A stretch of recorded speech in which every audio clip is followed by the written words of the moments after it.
രാഹുലെ, ഇപ്പോഴും മഴയുടെ കാര്യത്തിൽ നമ്മൾ ഈ ശുചീകരണ പ്രവർത്തനത്തെക്കുറിച്ചൊക്കെ പറഞ്ഞുകൊണ്ടിരിക്കുകയായിരുന്നു.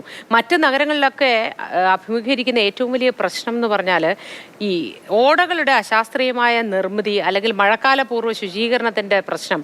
അങ്ങനെ കൃത്യമായി ശുചീകരിക്കാതിരിക്കുക, കാടും ഒക്കെ കയറി കിടക്കുന്ന ഓടകൾ, ഇതൊക്കെയും ഒരു പ്രശ്നമാണ്. ഈ വെള്ളക്കെട്ട് അങ്ങനെ നിൽക്കുന്നതിൽ വെള്ളം ഒഴിഞ്ഞു പോകാൻ സാധിക്കുന്നില്ല. കോഴിക്കോട് നഗരത്തിൻ്റെ മൊത്തത്തിലൊരു ചിത്രം, അവസ്ഥ അതെങ്ങനെയാണ്?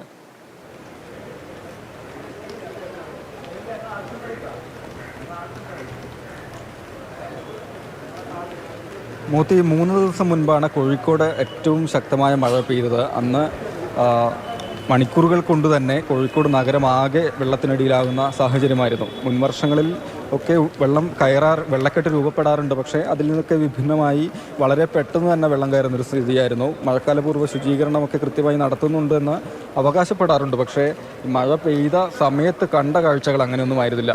സ്റ്റേഡിയം ജംഗ്ഷനിലായാലും, നഗരത്തിൽ സ്റ്റേഡിയം ജംഗ്ഷനിലായാലും പതിവ് പോലെ വെള്ളക്കെട്ട് രൂപപ്പെടാറുള്ള KSRTC ടെർമിനലിന് മുൻവശമായാലൊക്കെ ഇത്തവണ അതിലൊക്കെ കൂടുതൽ വെള്ളക്കെട്ട് രൂപപ്പെടുന്ന ഒരു സ്ഥിതിയാണ് ഉണ്ടായിരുന്നത്. അപ്പോൾ നമ്മൾ ഒന്നുകൂടി കോഴിക്കോട് മെഡിക്കൽ കോളേജിലെ കാഴ്ചകളിലേക്ക് തന്നെ പോവുകയാണ്. കാരണം നമ്മൾ അവിടെയാണ് ഉള്ളത്. രാത്രി ആശുപത്രിയിൽ വെള്ളം കയറിയത് നമ്മൾ നേരത്തെ റിപ്പോർട്ട് ചെയ്തതുപോലെ വലിയ പ്രതിസന്ധി ഉണ്ടാക്കി. മാതൃശിശു സംരക്ഷണ കേന്ദ്രത്തിലാണ്. അവിടെ 2 വാർഡുകളിൽ ഒപ്പം ICUയിലൊക്കെയാണ് വെള്ളം കയറിയത്. ആശുപത്രിക്കകത്തെ കാര്യങ്ങൾ നമ്മൾ പറഞ്ഞു. കാരണം കുട്ടികളെ മറ്റു വാർഡിലേക്ക്, ചികിത്സയ്ക്ക് വന്നവരെ മറ്റു വാർഡിലേക്ക് മാറ്റിയാണ് ആ ഒരു വെള്ളക്കെട്ട് പ്രതിസന്ധിക്ക് താൽക്കാലികമായെങ്കിലും പരിഹാരമുണ്ടാക്കിയത്. പിന്നീട് ആശുപത്രിക്കകത്ത് നിന്ന് വെള്ളം പുറത്തേക്ക് പമ്പ് ചെയ്തു. ക്ലീനിങ് ഉപകരണങ്ങളൊക്കെ ഉപയോഗിച്ചാണ് ആ ഒരു പ്രശ്നം പരിഹരിച്ചത്. രാത്രി വളരെ വൈകിയാണ് ശുചീകരണമൊക്കെ പൂർത്തിയായിരുന്നത്. അപ്പോൾ ആശുപത്രിക്കകത്തെ സ്ഥിതി പറഞ്ഞു. അതിലും വലിയ ദുരിതമാണ് കൂട്ടിരിപ്പുകാരെ സംബന്ധിച്ച് ഉള്ളത് എന്നുള്ളതാണ്.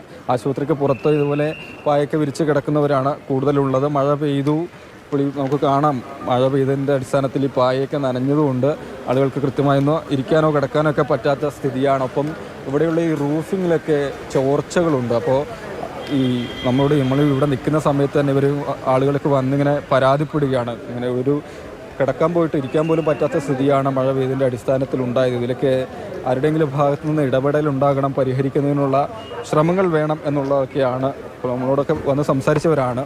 രാത്രി എങ്ങനെ ഉണ്ടായിരുന്നു? രാത്രി ഇതിൽ ഫുള്ള് വെള്ളമാണ്.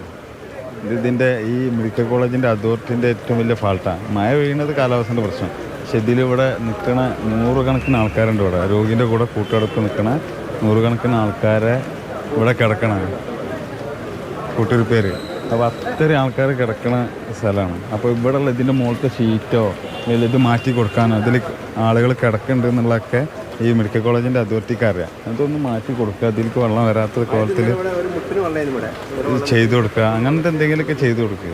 പിന്നെ മെഡിക്കൽ കോളേജിൻ്റെ ഉള്ളിൽ വെള്ളം കയറി അതൊക്കെ ഇതിലെടുക്കുന്ന സൂപ്പർവൈസർമാരോ സൂപ്രണ്ടിൻ്റെ ഒക്കെ ഫാൾട്ടുകളാണ്. ഇതിൽ നോക്കണം. എല്ലാ വർഷവും മഴ വരുന്നതല്ലേ, കാര്യങ്ങളൊക്കെ നോക്കണം. ഇതിൽ ഇത്രയും ആളുകൾ, ഇത് ഇന്നലെ ഫുള്ളല്ല, ഒരുവിധ ആളുകൾ മുഴുവൻ ഇവിടെ ഇരിക്കുകയാണ്. ഇതിന് മൊത്തം ഇതിലൂടെ വെള്ളം എടുക്കുക, ഇതിലൂടെ പൊട്ടുക. ഈ ഷീറ്റ് വേറെ ഏതോ രോഗിൻ്റെ കൂടെ വന്ന ആളുകൾ ഇട്ട് കൊടുക്കുക. ഇതിന് മുകളിൽ വേറെ അഡീഷണൽ ഷീറ്റ്. അതൊക്കെ ഒരു കാണൂലേ, അവർക്ക് അറിയില്ലേ. ഇതിൻ്റെ അപ്പുറത്ത് കൂടെ ഇതിലൂടെ ഒക്കെ വെള്ളം എടുക്കുക. ഇന്നലെ മൊത്തം ജനങ്ങളൊക്കെ കടന്ന് അവിടെ ഈ കണ്ട ആൾക്കാർ മുഴുവൻ അവിടെ ഉണ്ടിട്ട് കിടക്കുന്നത്. ഇവിടെ എവിടെയും നിൽക്കാൻ വയ്യ. ഈ കൂട്ടിരിപ്പുകാരെ കാര്യം കഷ്ടം, മറ്റുള്ള കാര്യം അവർ നോക്കും. ഇത് ഞങ്ങൾ കൂട്ടിരിപ്പുകാർ ഇത് പട്ടിണി കിടന്ന് ഇവിടെ ഞങ്ങൾക്ക് രാത്രി ഒന്നും കിടക്കാനും ഇരിക്കാനും സ്ഥലമില്ല. മഴ പെയ്ത ഇത് മൊത്തം ചോരയാണ് വെള്ളം. രാത്രി എന്ത് ചെയ്തപ്പോൾ? രാത്രി ഞങ്ങൾ ആ സൈഡിലൊക്കെ എല്ലാവരും കൂടെ ഇരുന്നു. അരുക്ക് ആ സൈഡിൽ ഇരുന്നു. അങ്ങനെ കണ്ട് നേരം വെളുപ്പിച്ചെന്നല്ലേ. അങ്ങനെ ശക്തമായ മഴയല്ലേ. ആരാ ഉള്ളത്? ഭാര്യയുണ്ട്. ഭാര്യ ഓപ്പറേഷൻ കഴിഞ്ഞ് കിടക്കാണ്. ഒരാഴ്ചയായി ICUയിലാണ്. ഒരാഴ്ചയിൽ 3-4 ദിവസം മഴ പെയ്തിട്ടുണ്ട്. എല്ലാ ദിവസവും അങ്ങനെ തന്നെയായിരുന്നു സ്ഥിതി? അല്ല, ഇന്നലെ ശക്തമായ മഴ ചെയ്തപ്പോഴാണ് ഇവിടെ വെള്ളം മൂടി. അല്ലാത്ത ദിവസം ഇവിടെയൊക്കെ ചോരലുണ്ടായിരുന്നു. പിന്നെ നടുക്കൊക്കെ കുറച്ച് ആളൊക്കെ കിടക്കും. പിന്നെ മഴ പെയ്താൽ ഇവിടെ ഒന്നും കിടക്കാൻ പറ്റില്ല. ഈ സൈഡിലും ആ സൈഡിൽ ചുമരും കൂടെ വെള്ളം ഇറങ്ങും. അവിടെ കിടക്കാനും പറ്റില്ല. പിന്നെ ആകെ കുറച്ച് കിടക്കാനുള്ള സ്ഥലം അവിടെ മാത്രമേ ഉള്ളൂ. ബാക്കിയൊക്കെ കഷ്ടമാണ്. ഈ സൈഡില്ലേ, സൈഡിൻ്റെ അവിടെ ലീക്കാ. അതല്ല എണീച്ച് പോയി കളണം. വാഴ ഇട്ടിട്ട് 150 ഉറുപ്പ്യ 100 ഉറുപ്പ്യ കൊടുത്ത് പുല്ലിയായി വാങ്ങുക. കണ്ടില്ലേ ഇങ്ങനെ അവസ്ഥ. പെണ്ണുങ്ങൾക്കുള്ള ഇതുപോലെ തന്നെ ആണുങ്ങൾക്കും ഒരു സംവിധാനം ഉണ്ടാക്കുക എന്നുള്ള വേറെ ഒന്നും. ആണുങ്ങളെല്ലാം പുറത്തല്ലേ കിടക്കുന്നത്. അപ്പോൾ അവർക്കൊരു സംവിധാനം വേണ്ടേ. പെണ്ണുങ്ങളെ കൊണ്ട് വന്നാൽ ആണുങ്ങൾക്ക് കിടക്കാനുള്ളൊരു സംവിധാനം വേണം. അത് ആർക്കായാലും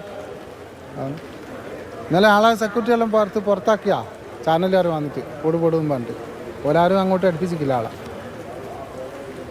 ആരുള്ള ഇവിടെ? ഇവിടെ നമ്മളെ ഭാര്യൻ്റെ ഏട്ടത്തിയാണുള്ളത്. അപ്പോൾ താമരശ്ശേരി ഹോസ്പിറ്റലിൽ നിന്ന് ഇങ്ങോട്ട് ആക്കിയതാണ്. അപ്പോൾ ഇന്നലെ ഇവിടെ 2-3 ദിവസമായി നമ്മൾ ഇവിടെ ഇന്നത്തെ മഴ കാരണം നമുക്ക് തീരെ ഇവിടെ ഉറങ്ങാൻ പറ്റിയില്ല. വലിയ പെട്ടെന്ന് വിളിച്ച് നമ്മൾ അങ്ങോട്ട് വാളിലേക്ക് ചെല്ലെന്ന് പറയുമ്പോൾ കൊണ്ട് നമ്മളിവിടെ നിൽക്കുന്നത്. പിന്നെ നമുക്ക് ഇവിടെ എന്താ പറയുക, വെള്ളം കയറിയിട്ട് ഇന്നലെ 2 മണി വരെ ഇവിടെ നിന്ന് അവിടെ ക്ലീൻ ചെയ്യുമ്പോൾ അടക്കം നിൽക്കുക. വെള്ളം കയറി ആകെ പ്രശ്നത്തിൽ തന്നെ മൊത്തത്തിൽ പ്രശ്നമായി. നിൽക്കാൻ പറ്റുന്നില്ല, ഇരിക്കാൻ പറ്റുന്നില്ല, എല്ലാവരും ചോരുക. ഇവിടെ വന്നാൽ ഇവിടെ ചോരുക. പിന്നെ ഈ തിങ്ങി എല്ലാവരും ഇവിടെ നിൽക്കല്ലേ. പിന്നെ ഓലെന്താ ചെയ്യുക, കവറൊക്കെ ഇട്ടിട്ട് ഇതിലൂടെ നടക്കുക. ഫുള്ളതിലുള്ളിലുള്ള സാധനങ്ങളൊക്കെ നമ്മൾ കാലുമല്ലല്ലോ വരുന്നത്. അപ്പോൾ ഒന്നാമത് വേസ്റ്റ് വെള്ളമുണ്ട്. പിന്നെ അവിടെയൊക്കെ ഓടയിൽ ഒരാൾ ഇന്നലെ വീണ് നടന്നു പോകുന്ന സാധനം വാങ്ങാൻ വേണ്ടി പോയതാണ്. ഓടൊന്നും കാണുന്നില്ല, ഫുള്ള് വെള്ളം നിറഞ്ഞിട്ട്. എപ്പോൾ? ഇന്നലെ ഈ മഴ തന്നെ അവിടെ നിന്ന് സാധനം വാങ്ങി പോയത്. ഒരാൾ കുടയും കൂടി അതിലേക്ക് വീണ്. പിന്നെ നീക്കുമ്പോഴൊക്കെ കുയിലേക്ക് തന്നെ വീണ്. അങ്ങനത്തെ ഒരു അവസ്ഥ. ഇത് വെള്ളം നിറഞ്ഞാൽ നമുക്ക് എവിടെ കുയ്യുള്ളതൊന്നും ഇതൊന്നും സ്ലാബ് ഇല്ലാത്തതൊന്നും അറിയുന്നില്ല. അങ്ങനെ വീണല്ലോ. നമ്മൾ പുറത്ത് കൂട്ടിരിപ്പുകാർക്ക് തീരെ ഒരു സുരക്ഷിതത്വം ഇവിടെ ഇല്ല. നമ്മളിന്നലെ വന്ന സ്ഥിതിക്ക് അവിടെ നിൽക്കാനുള്ള സ്ഥലമല്ല. പിന്നെ നമുക്ക് വീട്ടിലേക്ക് പോയാലും ഇവർ ചെയ്യുകയാണെങ്കിൽ ഇവർ വിളിക്കുമ്പോൾ നമ്മൾ വരണ്ടേയും കൊണ്ടാണ് നമ്മൾ നിൽക്കുന്നത്. പിന്നെ ഉറങ്ങാട് നിൽക്കുക. ഒരു രക്ഷയില്ല, വലിയ പ്രയാസമാണല്ലേ? വലിയ പ്രയാസം. എല്ലാ സ്ഥലത്തും ചോരയാണ്. നമുക്ക് എവിടെയും നിൽക്കാൻ സ്ഥലത്ത്. മേലെ സീറ്റൊക്കെ ചോദിച്ചു. അകത്ത് വെള്ളം കയറിയപ്പോൾ നിങ്ങൾ അകത്തായിരുന്നോ? അല്ല, പുറത്താള്. അന്നേരം സെക്യൂരിറ്റി പുറത്താക്കിയതാ. അകത്തേക്ക് കയറാൻ 7 മണിക്ക് പുറത്താക്കിയപ്പോഴാണ് അകത്തുനിന്ന് വെള്ളം വരുന്നത്. അതിൻ്റെ മുന്നേ ഇവിടെ വെള്ളം കയറിയത്. ഇവിടെ വെള്ളം കയറിയതിന് ശേഷം ഇവിടെ കയറിയ ശേഷമാണ് അകത്ത് കയറിയത്. അപ്പോൾ നമ്മൾ അങ്ങോട്ടേക്ക് നീങ്ങുമ്പോഴാണ് അകത്തുനിന്ന് വെള്ളം വരുന്നത്. അതിന് മുന്നേ സെക്യൂരിറ്റി പുറത്തേക്ക് ആക്കിയിരുന്നു. അപ്പോൾ നമുക്ക് അകത്ത് നിൽക്കാനില്ല, പുറത്ത് നിൽക്കാനില്ല. ഇതിപ്പം ഇവിടെ പുറത്ത് നിൽക്കുന്നവർക്ക് തീരെ സുരക്ഷിതമായിട്ട് സംഭവമല്ല. അപ്പോൾ നമുക്കൊരു സീറ്റ് ഇട്ടിട്ട് അവർക്ക് നിൽക്കാനുള്ളൊരു ഇടം, ഈ സ്ത്രീകൾക്കുള്ള മാതിരി തന്നെ നിൽക്കാനുള്ളൊരു ഇടം നമുക്കും ചെയ്തു തരാം.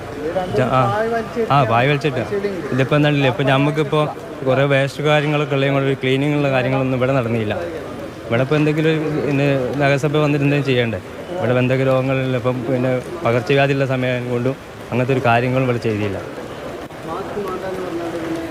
ഏതായാലും ജീവിതത്തിലാണ്, ജനങ്ങളുടെ ബുദ്ധിമുട്ടാണ്, ദുരിതമാണ് അവർ തുറന്നു പറഞ്ഞുകൊണ്ടിരിക്കുന്നത്. മെഡിക്കൽ കോളേജ് ആശുപത്രിയിലെത്തി ഇവിടെ ചികിത്സയിലുള്ള ആളുകളുടെ കൂട്ടിരിപ്പുകാരാണ്. മഴ പെയ്ത് തുടങ്ങുമ്പോൾ തന്നെ ഈ വിധത്തിലാണ് അവസ്ഥ. മുൻവർഷങ്ങളിലൊക്കെ ഇത്തവണ ആദ്യ മഴയിൽ തന്നെ, അല്ലെങ്കിൽ ആദ്യ ദിവസങ്ങളിൽ പെയ്ത മഴയിൽ തന്നെ ദുരിതം അത് കൃത്യമായി തന്നെ അവർക്ക് അനുഭവപ്പെട്ട് തുടങ്ങിയിട്ടുണ്ട്. ഇത്തവണയെങ്കിലും ഇതിന് ഇനിയുള്ള ദിവസങ്ങളിൽ ഒരു പരിഹാരം വേണമെന്നാണ് ആവശ്യപ്പെടുന്നത്.